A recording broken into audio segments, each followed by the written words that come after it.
கரூர் துயர சம்பவத்திற்கு பின்னர் மக்களை சந்திக்காமல் இருந்து வந்த தமிழக வெற்றிக் கழக தலைவர் விஜய் காஞ்சிபுரத்தில் மீண்டும் சந்திப்பை தொடங்கினார். ஆனால் இது சாலையில் நடைபெறாமல் 2000 பேர் மத்தியில் கூட்டரங்கில் நடைபெற்றது. இந்த கூட்டத்தில் பேசிய விஜய், அண்ணாதுரை ஆரம்பித்த கட்சியை அதன் பிறகு கைப்பற்றியவர்கள் என்னவெல்லாம் பண்ணுகிறார்கள் என்பது மக்களுக்கு தெரியும் என்றார். நம்ம காஞ்சி தலைவர் அறிஞர் அண்ணா அவர்கள் பிறந்த மாவட்டம் தான் இந்த காஞ்சிபுரம் மாவட்டம்.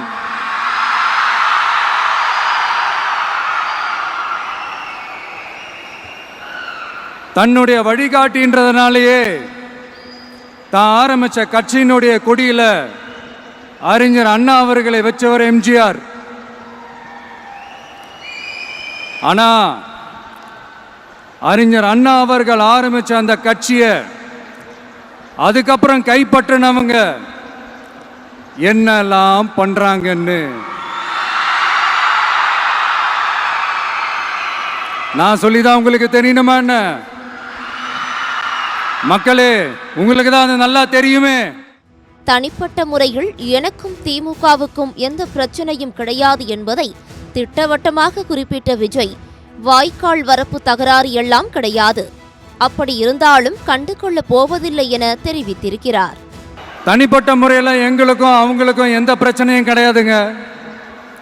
எந்த வாய்க்கால் வரப்பு தகராறுலாம் எதுவுமே கிடையாதுங்க. அப்படியே இருந்தாலும் அது நம்ம கண்டுக்கவே போறது இல்லைங்க.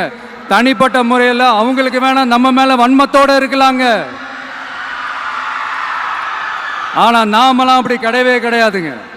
எங்களுக்கு கொள்கை இல்லையா?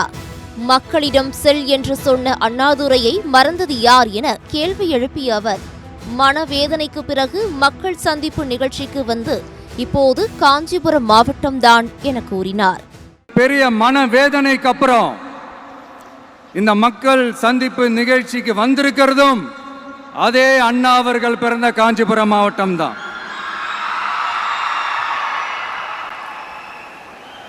அதனால நமக்கு எல்லாமும் கொடுத்த நம்ம மக்களுக்காக எல்லா நல்லதையும் செய்யணும்.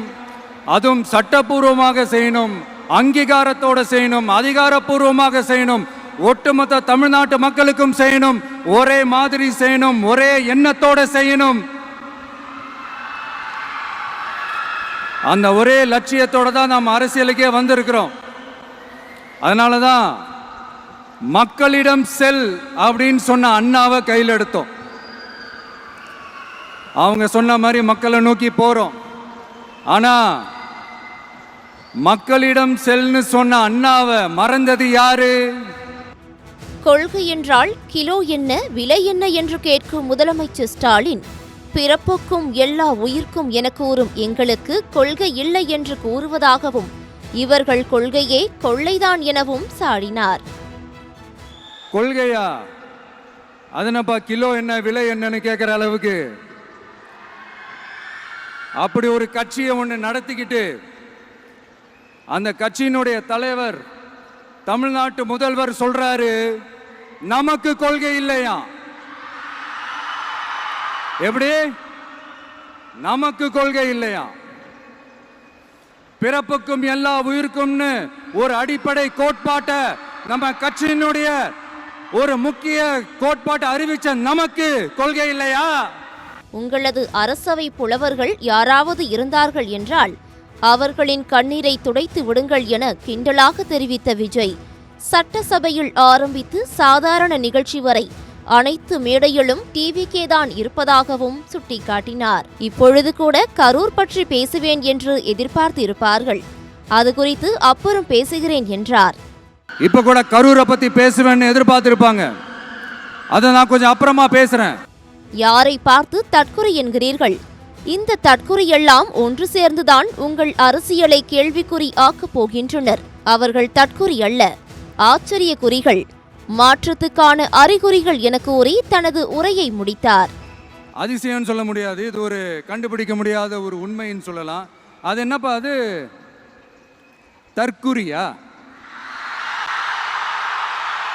நம்ம டிவிகேக்கு சப்போர்ட் பண்ற கோடிக்கணக்கான லட்சக்கணக்கான மக்கள், நம்மளுடைய நண்பிகள், நம்மளுடைய ஜென்சி கிட்ஸ் எல்லாரையும் தற்குறிகள்னு சொல்லி வாங்கி கட்டிக்கிட்டு இப்போ அவங்களாம் தற்குறியெல்லாம் கிடையாது, அப்படியெல்லாம் அவங்கள கூப்பிடாதீங்க.